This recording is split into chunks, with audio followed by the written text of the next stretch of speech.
The sea below is a black void, broken only by the faint shimmer of moonlight on restless waves. High above, a formation of Japanese bombers cuts through the night, engines humming like distant thunder. In the cockpits, the pilots are calm, confident. They have flown dozens of night raids without challenge. American radar, a laughable gadget, a toy for engineers, not a threat to warriors of the Imperial Air Service then. A crackle of radio static, not from them. From somewhere else. Far beyond their line of sight, on a remote U.S. outpost, a radar dish sweeps the sky in slow, deliberate arcs. The operators inside the cramped station stare at glowing screens, reading echoes only they can see. Coordinates are whispered. Vectors are calculated. A squadron of American night fighters, invisible in the dark, turn silently toward the incoming bombers. The Japanese pilots see nothing. But something is coming for them, guided by an enemy they cannot see. What they once dismissed as weak technology is about to become their most relentless enemy. Long before that silent midnight hunt over the Pacific, the balance of technology between two very different military cultures had already begun to diverge.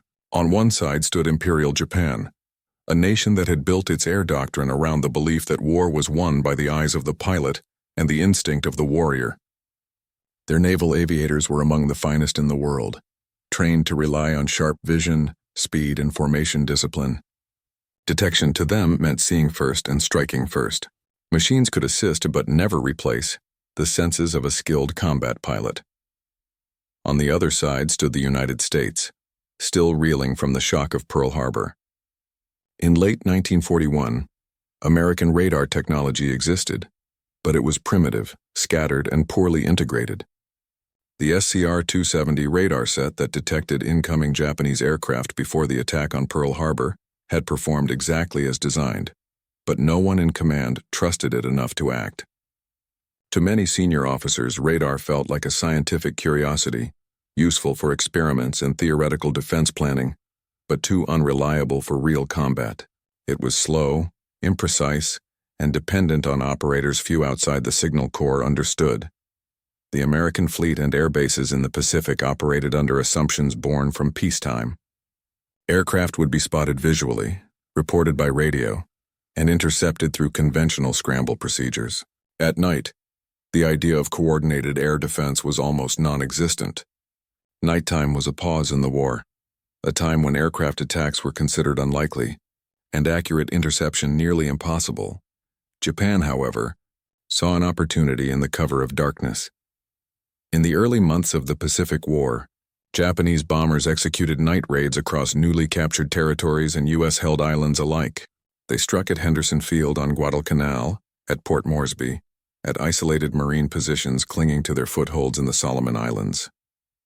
The pattern was always the same: approach under darkness, drop bombs, disappear into the night. American anti-aircraft guns fired blindly into the sky, more out of defiance than precision. Pilots in their tents would hear engines and explosions, but scramble orders often came too late, and radar, even when present, was often misread or ignored. Back in Washington and Pearl Harbor, frustration grew. Reports from the front spoke of a war being fought not just with machines and men, but with time, specifically reaction time. Japan dictated when battles began. The United States responded. Radar, some believed, could change that equation. But belief was not enough. It needed to be tested, improved, and trusted in real conditions. That trust would not come from generals. It would come from young radar operators, technicians barely in their 20s, stationed in remote outposts with flickering equipment, refining their craft night after night. They were not pilots. They were not warriors in the traditional sense.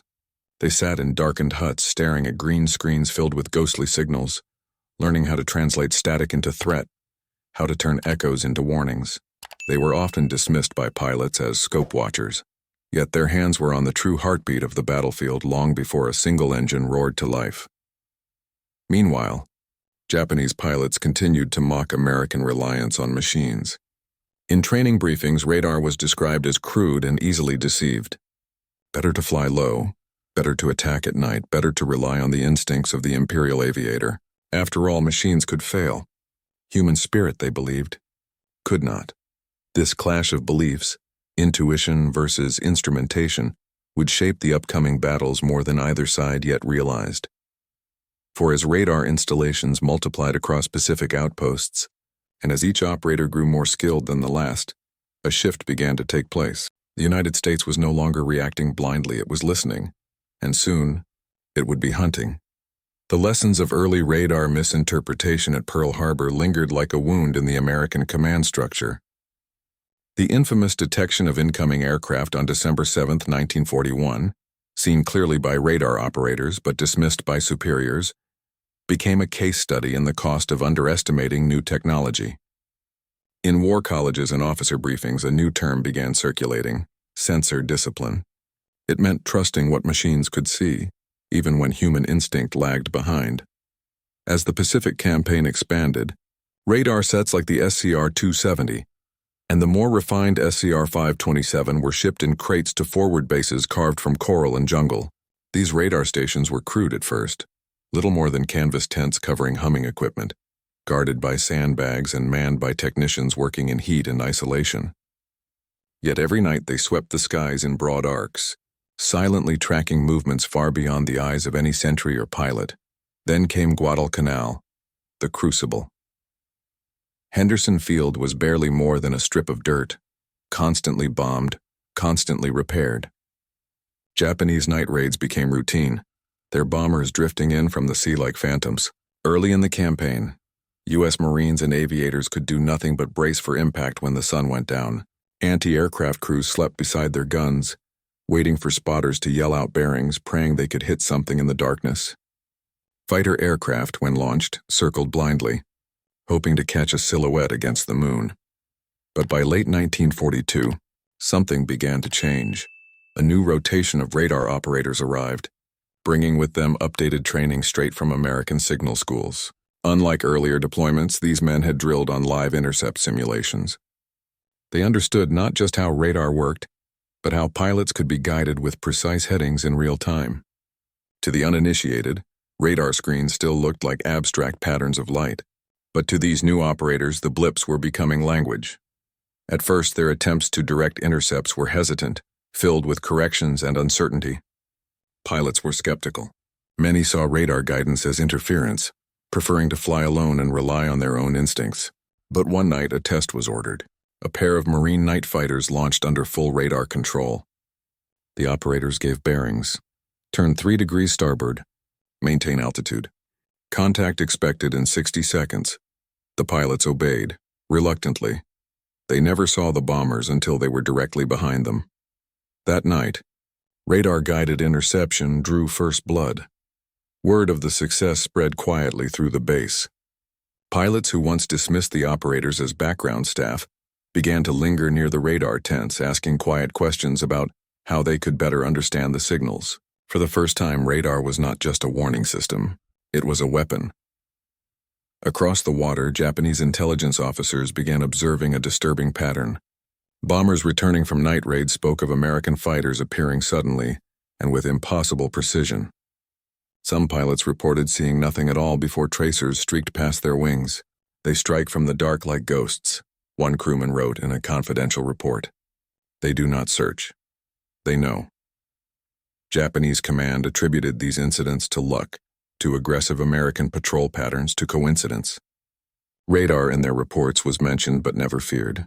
They still viewed it as a limited-range coastal detection tool, not something that could control aircraft in open night skies.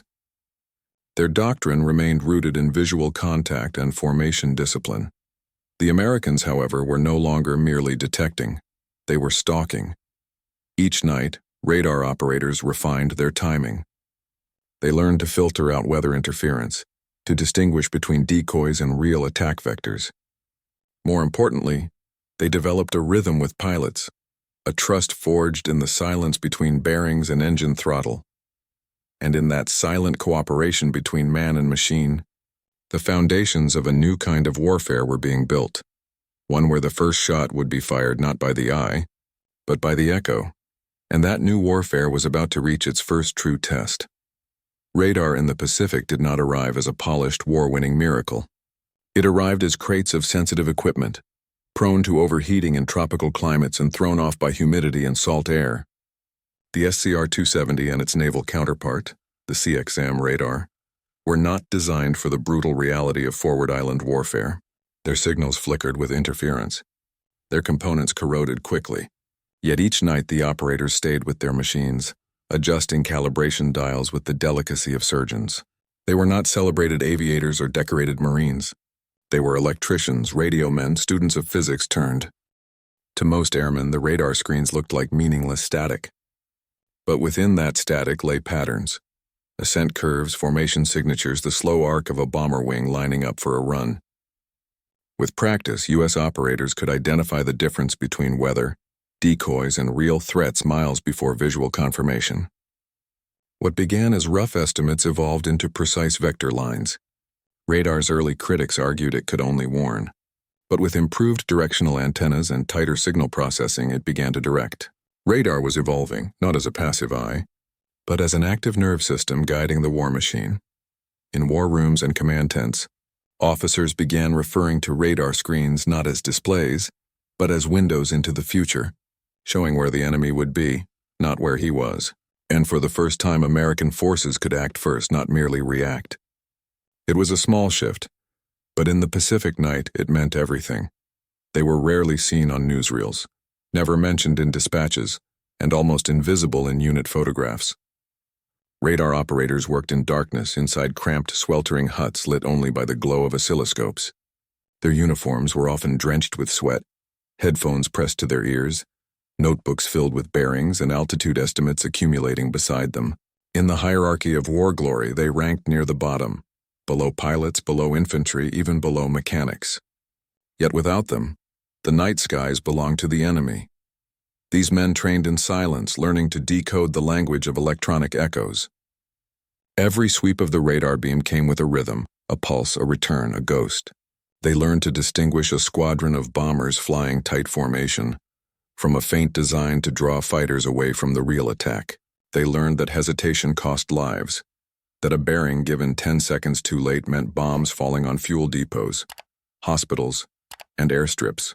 They developed a sixth sense, not of sight, but of timing. Often they never saw the results of their work. They would issue their last vector, listen to aircraft acknowledge, then wait in silence, hearing only fragments of radio chatter and occasional distant explosions. Only at dawn, when pilots returned and spoke quietly of successful intercepts, did the operators allow themselves a moment of pride. They had fought a battle with no gun in hand and won. Radar alone could not win battles. It needed a doctrine, a way to turn data into action. That doctrine was born in the early months of night intercept missions over Guadalcanal and New Georgia. Pilots accustomed to free-roaming patrols had to learn the discipline of controlled vectoring. Instead of hunting by instinct, they flew in silence, trusting instructions coming from miles away. Instructions based on nothing but blips on a screen. A typical radar-guided intercept began long before engines roared to life. Operators would track incoming contacts from over 100 miles out. As soon as a pattern confirmed hostile intent, ground crews would ignite runway flares, engines would spool up, and fighters would launch not at random, but on a calculated intercept line. The operators spoke in calm, precise language. Turn heading 280. Maintain altitude 4,000. Contact bearing shift in 30 seconds. To the Japanese, it looked like sorcery. American fighters were no longer patrolling aimlessly. They were cutting across the night sky with purpose, like hunters intercepting prey along a predicted path. Every vector was a decision. Every degree of adjustment was a calculated strike. The Pacific night, once ruled by bombers slipping through darkness, now hid something else. American fighters guided by a silent, unseen hand, and that unseen hand would soon strike with undeniable force. For Japanese bomber crews, the night used to be an ally, a shield against interception. Pilots described the darkness as a black ocean, a place where American fighters could not navigate with confidence. But as radar-guided interceptions increased, that sense of safety began to erode. Crews reported seeing tracers streak past their wings from angles that made no tactical sense. Some aircraft were attacked without ever spotting their assailant. In pilot debriefings, a new phrase appeared again and again. They were waiting for us. Fear crept into the cockpits long before the enemy appeared. Without visual confirmation of pursuit, Japanese crews were forced to imagine it. Every flicker on the horizon became a threat. Every radio crackle became a warning. They began altering flight paths, dropping altitude unexpectedly and dispersing formations, not due to direct combat pressure, but due to psychological anticipation of an unseen hunter. This was the new front. Radar had introduced a form of psychological attrition. It made the enemy feel hunted, whether an interceptor was truly present or not. And in the dark skies over the Pacific, fear was as lethal as gunfire. Imperial Japanese military culture placed immense value on the warrior's spirit, the Yamato Damashi, the soul of the fighter. The idea that machines could outthink or outperform a trained aviator was culturally resisted. Japanese air doctrine emphasized aggressive offensive spirit. Radar was seen as defensive, passive, unworthy of elite combat forces. Early intelligence reports from Japanese observers acknowledged that Americans used radar, but concluded it was slow, limited in precision, and only effective from stationary positions. This belief created a blind spot. Even as reports increased of radar-guided night fighters, Japanese command maintained the assumption that technology alone could not win air engagements. Pilots were instructed to fly low, use clouds for cover, and rely on formation cohesion. These tactics had worked against European powers in early war exercises. But in the Pacific, against a rapidly adapting American force, doctrine began to lag behind reality. Japanese pride in traditional detection methods, visual scanning, formation discipline, experience, became a tactical liability. Radar was undermining the very foundation of their air combat philosophy. Within the American command structure, there were those who saw radar not just as a defensive measure, but as a force multiplier that could flip the balance of the Pacific Air War. Commanders like Admiral William Bull Halsey and Marine aviation leaders began allocating more resources to radar integration rather than sheer aircraft numbers. Instead of scrambling fighters only after visual confirmation, new orders emphasized early launch based on radar signals alone. It was a gamble, committing fuel, pilots, and aircraft to intercept threats that had not yet been seen. But as the first radar-guided intercepts succeeded, belief turned into doctrine. Night fighter squadrons were formally formed. Pilots began training with radar operators, not separate from them. Mission briefings were no longer just about altitude, attack vectors, and enemy formations. They now included radar echo signatures, bearing shifts, and silent communication protocols. Strategy had evolved. Radar was no longer support equipment. It was the spine of a new operational mindset, one based not just on reacting to enemy movement, but predicting it. This shift set the stage for the turning point, the night when radar transformed from a promising tool into a decisive weapon of war. The tropical air was thick with humidity, clinging to every surface of Henderson Field like a damp shroud. The runway lights had been extinguished hours earlier, leaving only a dim red glow from scattered lanterns near the operations hut. Pilots lounged in partial gear beside their aircraft, helmets resting on their knees, eyes half closed in the illusion of rest. They had learned not to sleep too deeply. Japanese bombers favored the hours when exhaustion hit hardest. Inside a nearby structure, its walls lined with sandbags and canvas, the radar team stood at their stations. The SCR-270 radar array hummed outside, sweeping the sky with its rotating antenna, its electronic pulse invisible but relentless. Two operators leaned over the display, eyes tracking a faint cluster of returns on the edge of the screen. At first it was just noise, a flicker that could have been weather. But then the pattern held, a slow, deliberate movement, too steady to be anything but an organized formation. One of the operators, Corporal James Rowe, scribbled bearings into his logbook, his voice even as he keyed the field phone. "Control, this is Radar Post 2. We've got movement, bearing 184. 80 miles and closing." The response from Control was immediate. "Confirm hostile pattern." Rowe watched the blips tighten. A classic bomber weave. He didn't hesitate. "Confirmed." Within minutes, alarms sounded across the field, not the chaotic scramble signal of earlier months, but a controlled series of calls. Pilots snapped awake, climbing into their aircraft as ground crews pulled away chocks and signaled readiness. Engines roared to life, spinning up with a rising whine that cut through the humid night. But this time, they did not launch blindly. In the tower, the radar feed had been patched into a small plotting table where officers traced the incoming path with grease pencils. A liaison officer relayed coordinates to the flight leader waiting on the tarmac. Target group predicted to cross intercept line at 11,000 feet. Climb gradually.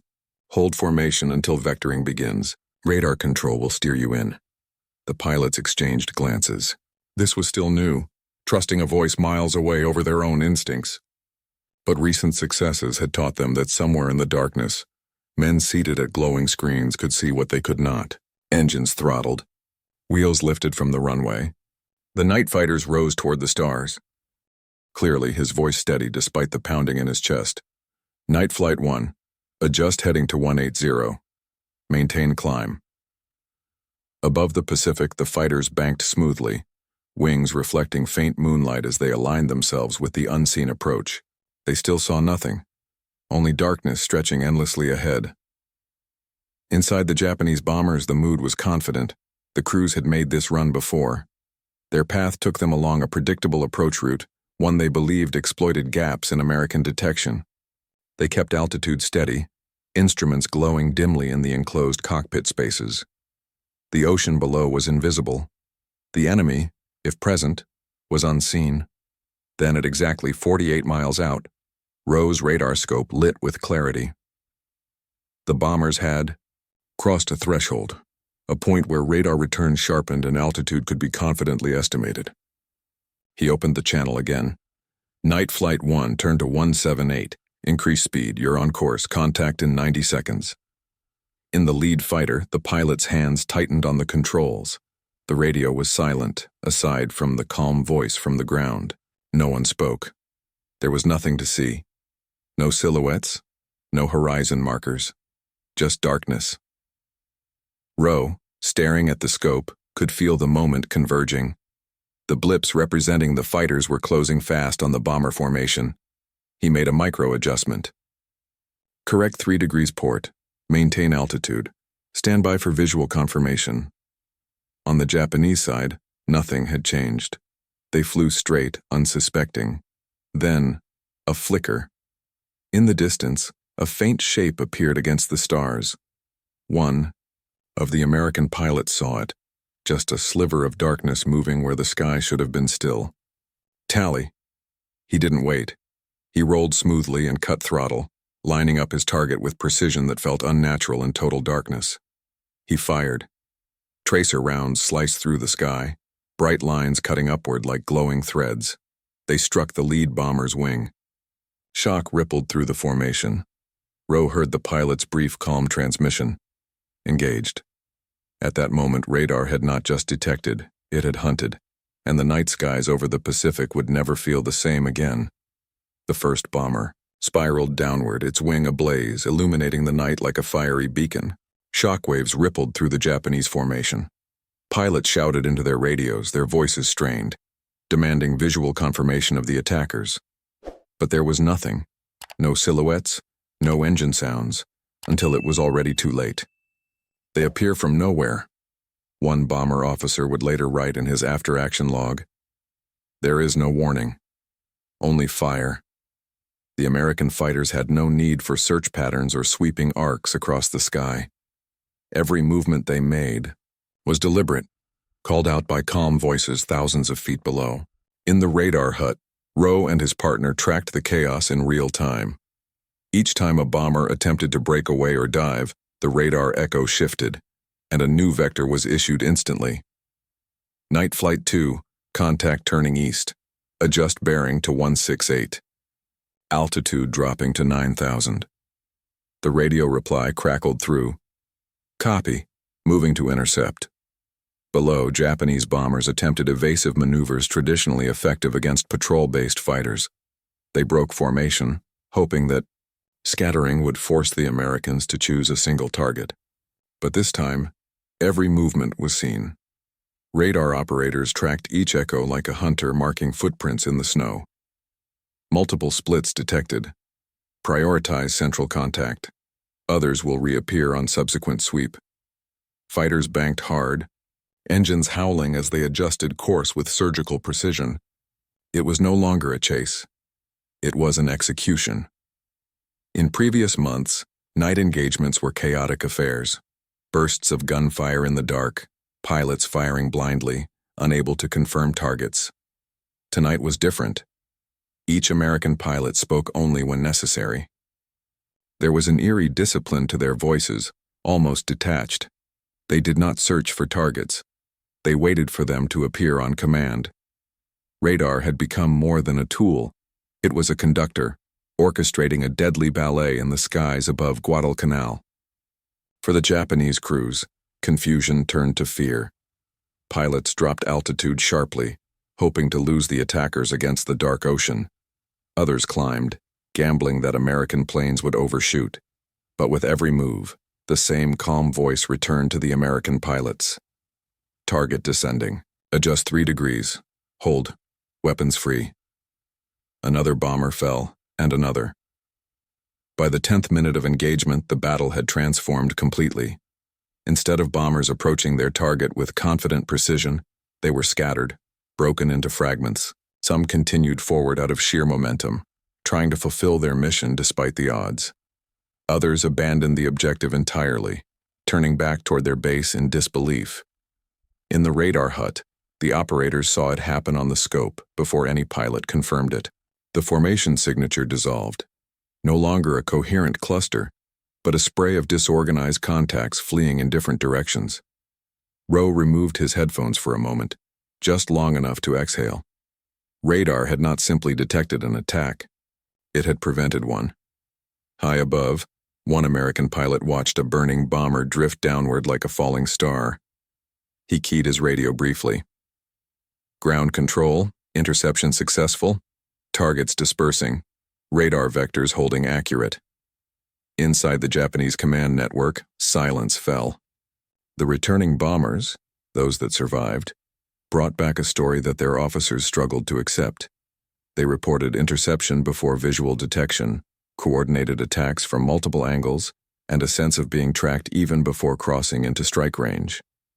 An Imperial Air Service intelligence officer summarized the mission in a terse line that would later appear in translated archives. The Americans no longer wait to be attacked. They meet us in the dark. That night became a turning point not only in tactics, but in belief. Radar was no longer considered a passive instrument. It had become a strategic asset capable of turning night, once the ally of the bomber, into a new battlefield dominated by those who could see without eyes. And in the Pacific War, a silent shift had begun. Dawn broke slowly over Guadalcanal, casting long shadows across Henderson Field. The night's tension still lingered in the humid air. Mechanics and ground crews, who had spent countless nights preparing aircraft that rarely returned from night, intercept missions now watched in disbelief as every fighter touched down smoothly, guns empty, fuel low but intact. The pilots climbed out of their cockpits one by one. There were no triumphant cheers, no exaggerated celebrations, just a quiet understanding among the men. Something had changed. Radar crews emerged from their stations, blinking in the sunlight, exhausted but alert. Lieutenant Rowe walked the flight line, clipboard in hand, but the usual uncertainty was gone. This time the tallies were clear. 11 bombers confirmed downed. Multiple others scattered and forced to abort before reaching the island. Only then did the reality settle in. Not a single Japanese bomb had fallen on Guadalcanal that night. For the American ground troops who had grown used to nightly bombings and the ominous wail of enemy engines overhead, the silence was almost unsettling. One Marine later wrote in his diary, "We kept waiting for the sirens, waiting for the ground to shake." But nothing came. The night stayed quiet. That's when someone said, "Maybe radar got him." At the radar station, the mood was different. There was pride, yes, but also a silent, heavy responsibility. Success meant expectation. From this night forward, Henderson Field would not simply react to danger, it would anticipate it. Rowe didn't celebrate. Instead, he reviewed the radar logs, marking every contact, every vector, every recorded maneuver. He circled errors and inconsistencies, preparing improvements before celebration could even be considered. In the intelligence tent, a message was drafted for higher command. Night attack repelled, radar interception achieved with precision, enemy formation disrupted prior to strike distance. Recommend full development of radar-guided fighter doctrine. It was a formal report, but between the lines a new reality was clear. The Marines had witnessed something new. For the troops on the island, radar had always been a mysterious piece of equipment, a humming machine operated by quiet men in headphones, far from the front lines. But now rumors spread through the camp like wildfire. The guys in the bunker? They're hunting planes we can't even see. Radar crews, once overlooked and dismissed as technical support, now walked past infantry lines with new recognition in the eyes of the men who saw them. The pilots of Night Flight 2 shook hands with the radar operators, exchanging clipped nods of respect. No speeches were given. They didn't need them. A partnership had been born. Japanese command reacts. Across the sea, at the Japanese forward airbase in Rabaul, the atmosphere was far darker. Commanders gathered around reports written by shaken bomber crews. Words like unseen fighter, instant interception, and tracking from unknown source appeared repeatedly. Though the term radar was rarely mentioned, one officer wrote a chilling line in his analysis. The Americans possess a detection method that removes the advantage of night. To Japanese strategists, this was more than a tactical loss. It was a psychological breach. For months, night missions had been a favored Japanese tactic. The dark skies were supposed to be their ally, a cloak under which they could strike American positions without warning. But now that cloak had been torn away. On Guadalcanal, pilots, radar operators, and ground crews looked toward the horizon with a new kind of confidence. They didn't just survive the night. They controlled it. And as the sun rose over Henderson Field, calm, unbroken, untouched by fire, a quiet realization settled in among the men. For the first time since landing on the island, Guadalcanal had slept. Word of the radar-guided intercept over Guadalcanal traveled faster than expected. Within days, intelligence summaries reached Admiral William Bull Halsey's command desk aboard the flagship in Noumea. He read the report twice before simply saying, "Then radar is no longer experimental. It is operational." Those words marked a shift in doctrine. Radar was no longer a support tool. It was a weapon system. Until that night, U.S. fighters had taken off after hearing reports or spotting enemy formations, always racing against time. Now, with radar feeding vectors directly to airborne pilots, American fighters were being positioned. Before the Japanese even crossed the coast signals, officers began drafting formal procedures. For radar fighter direction, a coordination, system pairing land-based radar with airborne interceptors. Hand-drawn diagrams appeared on briefing boards showing new engagement logic. This may sound standard to modern warfare, but in late 1942, it was revolutionary. For the first time in Pacific combat, enemy aircraft were not just detected, they were hunted through the dark with mathematical precision. Intercept survivors from Rabaul described a growing sense of dread. One bomber crewman wrote, "Before we saw the island, the Americans were already there, as if waiting." Rumors spread through Japanese air groups that the Americans had developed a kind of supernatural detection. Some pilots believed the Americans had spotters in the clouds. Others claimed they were using advanced listening posts. But behind American efficiency was not mysticism. It was technology and disciplined communication.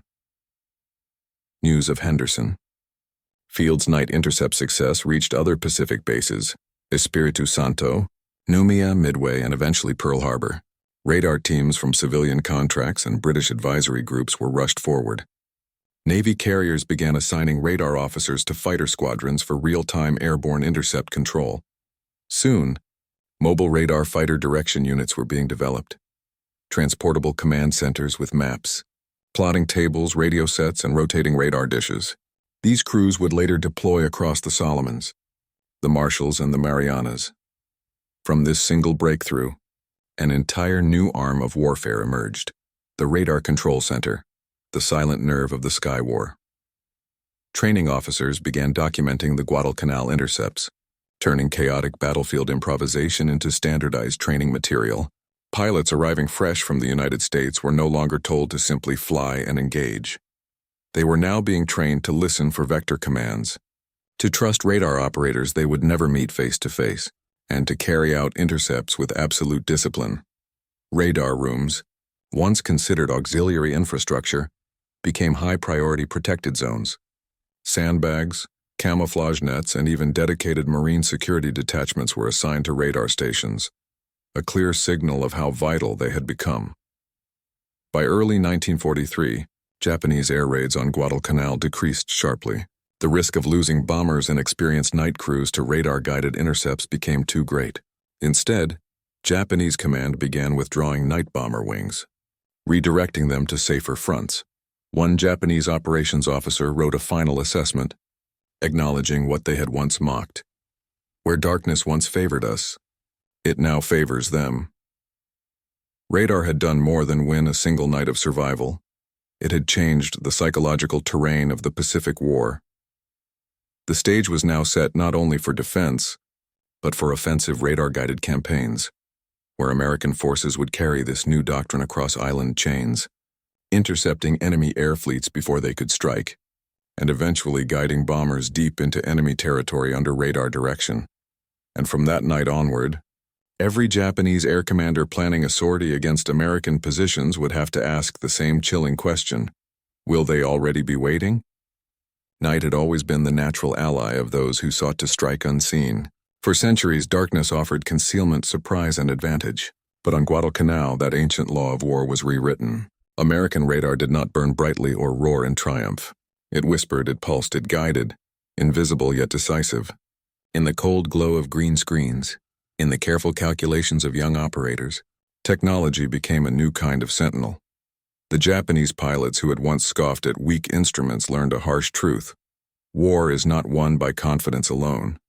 It is won by knowledge, preparation, and the ability to act on information faster than the enemy can react.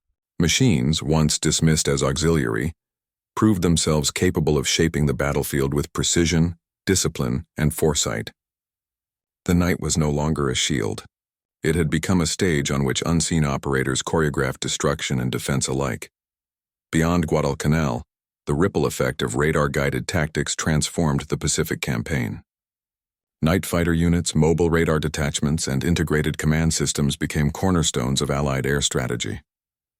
Pilots, operators, and commanders learned to trust one another across invisible threads, a cooperation born of necessity, but strengthened by repeated success. And in the process, the human element remained central. Behind every echo, every blip, every calculated intercept, stood men whose skill and vigilance gave life to the technology they commanded. History often remembers the striking planes, the daring maneuvers, and the roaring engines, but sometimes it is the quiet work in the shadows that defines victory. Guadalcanal's nights taught that lesson. The enemy who cannot be seen is not always a pilot in the cockpit.